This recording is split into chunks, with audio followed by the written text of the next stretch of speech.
Welcome, Bourbonr group. This is the, let's see, it's the Knob Creek 25th anniversary review.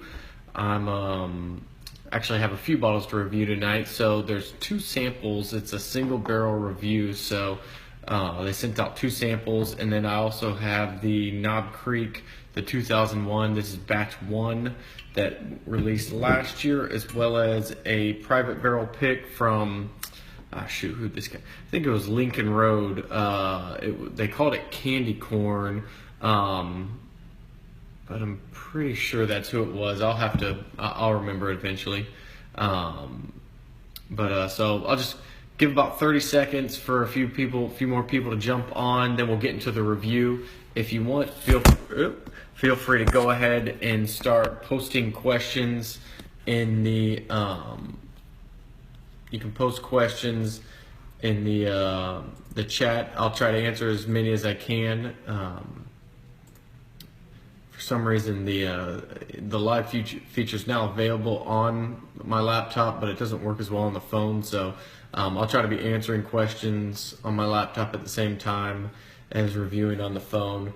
But all right, let's go ahead and get started, because I think we tried this format on the last one. Instead of just talking about it for a while, just jumping straight into the reviews, and then that way, once people watch back the videos, they don't have to listen to 10 minutes of me talking before they get what they really want.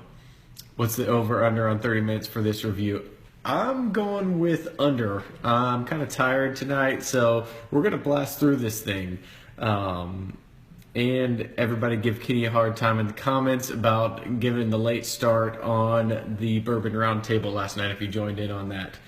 All right, let's get started. So this is Knob Creek 25th anniversary. This is to celebrate, obviously, the 25-year anniversary of the Knob Creek brand. Knob Creek, made by the Jim Beam Distillery. It's kind of like their higher-end brand. And so with this one, the 25th anniversary, it's a single barrel release, barrel proof, unfiltered, and it's between 12 and 13 years.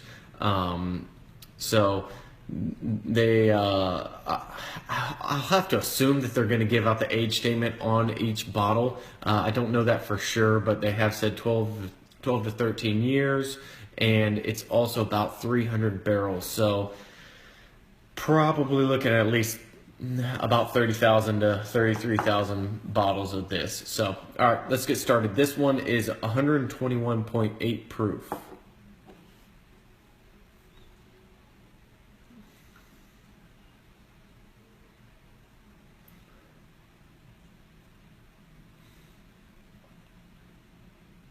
So the nose it's vanilla, it's caramel, it's a little bit of that grainy corniness.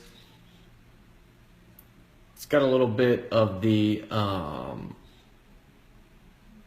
it's not heavy on, Beam always seems to have that almost like wet cardboard smell to me. It doesn't have a lot of that.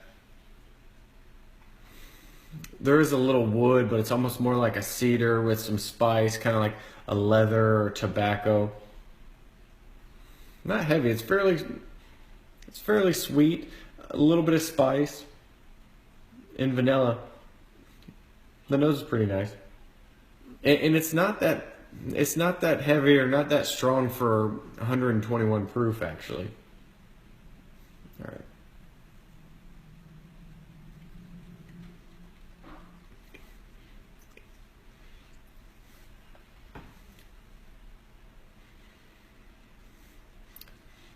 So the taste, it's caramel, it's vanilla,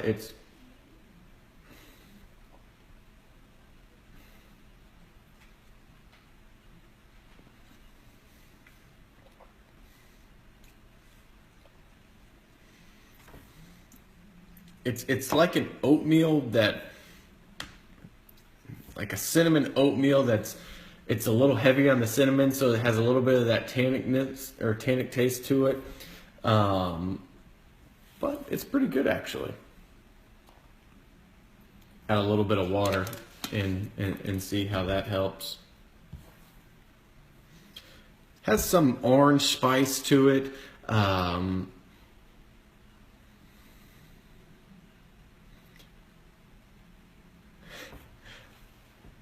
I need to move the wreath. How's that? Is that better? It's not overly oaked. You know, when you get to that 10 to 14 year mark, you're really on the edge of over oaked, at least for my palate. I don't want something that's just an oak bomb or just pure leather and tobacco. And I don't get that. There is some pepper, some black pepper to it, but it still has a sweetness, a little bit of fruitiness. It's more of like a dried cherry and an orange on the fruitiness.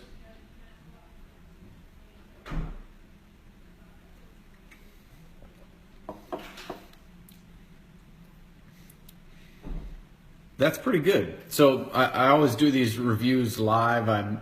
I did take a really small sip of this when I got it in a couple weeks ago, but not much to even get an idea of if I liked it or not. And this is pretty good. I was starting to doubt Knob Creek a little bit after the Knob Creek 2011 limited or 2001 limited edition.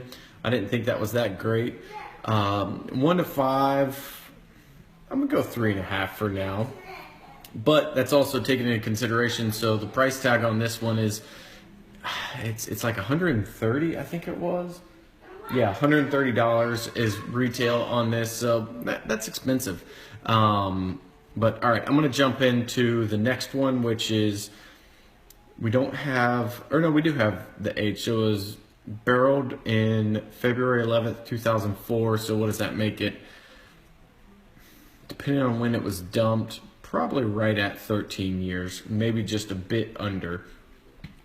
And this one is 125 proof even. So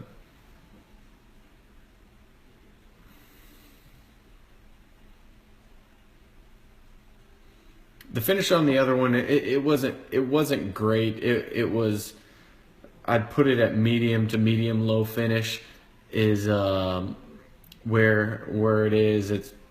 It's a little drier than I like on the finish, but that also has a lot to do with the high proof. You know, it's 120 plus proof. You're just gonna get a lot of that heat on the finish. Chugging Van Winkle 25 year. That's tomorrow night.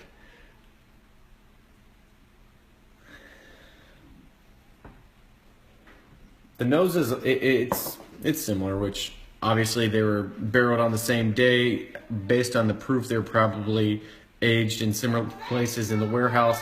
There is a little more sweetness on the 125 proof, a little more caramel, whereas I feel like the first one had, you know, and I think of it as a wheel, you know, the sweetness level is a little higher on this one, where the spiciness and the tannic notes were a little higher on the other one, a little more of the orange peel on the first sample, and you know, this has a little more of the caramel, a little more of the vanilla.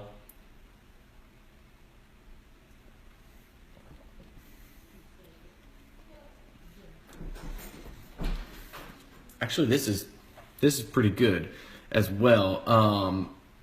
Has good mouthfeel, good texture to it. It's pretty oily, and you know, you can really taste the non-chill filter, and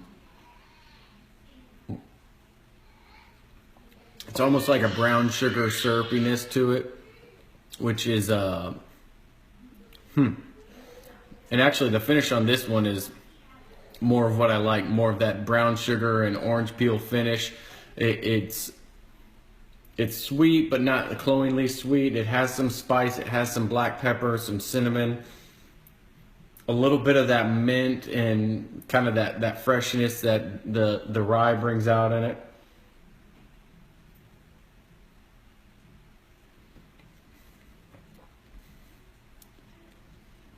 That's actually a really good bourbon, which makes me even more excited about this release. So, you know, with Beam, they've been a little bit all over the place. They released Booker's 25th, and it was like $100 or so, I think. And then that became a kind of like a cult hit. I remember passing with it when it was on the shelves, and then all of a sudden, you can't find it anywhere. It's going for $600 on the secondary. And yeah, I think they tried to recreate the magic a little bit with the Booker's Rye, which was a really good release, but $300 retail. And then the very next, I think it was about the same time as the Booker's Rye came out, they released the Knob Creek 2001 limited edition. And when you put limited edition on a bottle, and then within a year you have 5 batches, all of the batches having 10,000 plus bottles, people start to question the definition of what limited means. So I was a little hesitant on this Knob Creek 25th anniversary, but man, the 125 proof is really good. If we're working on a 5 scale, I put the first one at about 3.5, and I put this one at about 4.25. So it's I'd say it's at least 3/4 of a point better than the other one.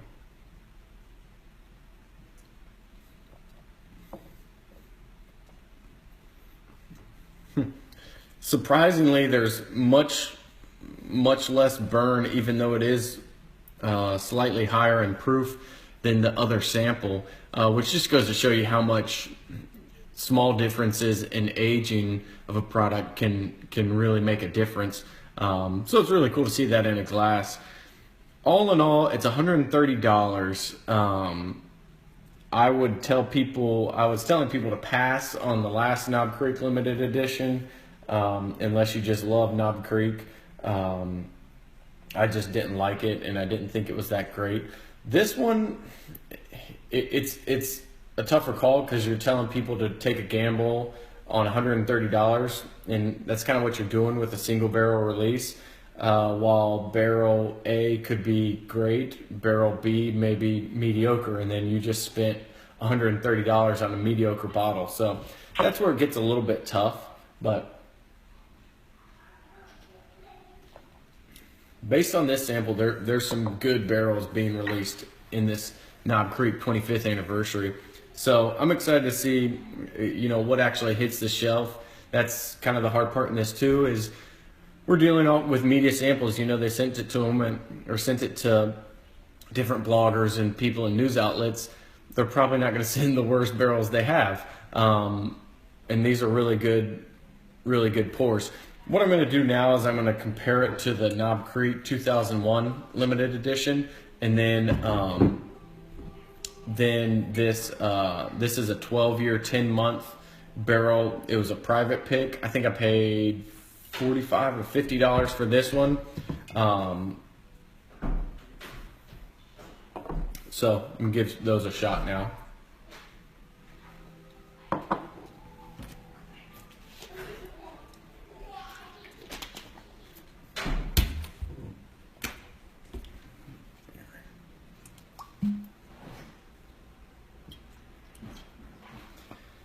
I'm just going to do a small pour to keep under the 30-minute mark.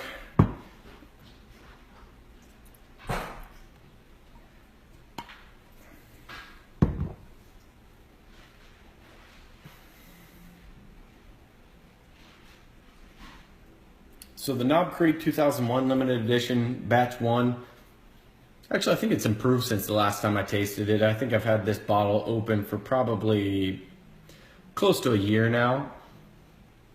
There's a little more vanilla, but it's still that high, that oaky, really peppery, really that tobacco or kind of cigar nose. It's pretty good, but I mean it's just not my preference.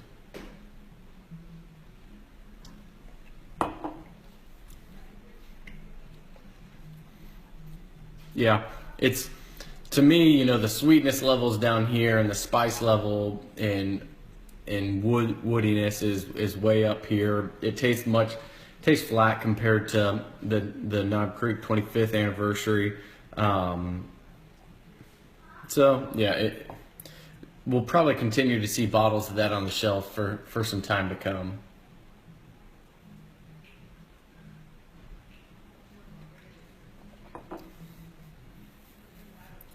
Yeah. People buy 20-year-old bourbon, so for somebody, I'm sure they love it, but just not my thing.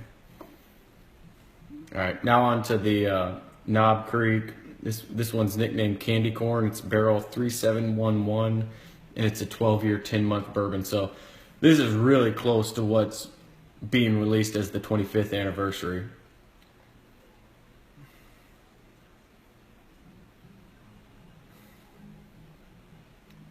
The nickname Candy Corn, it's pretty spot on.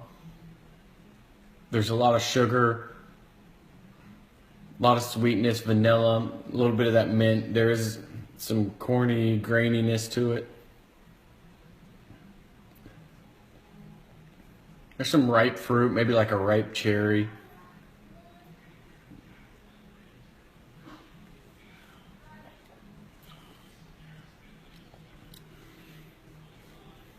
The palate's actually much drier than the nose is. Whereas really sweet on the nose, the palate was more dry.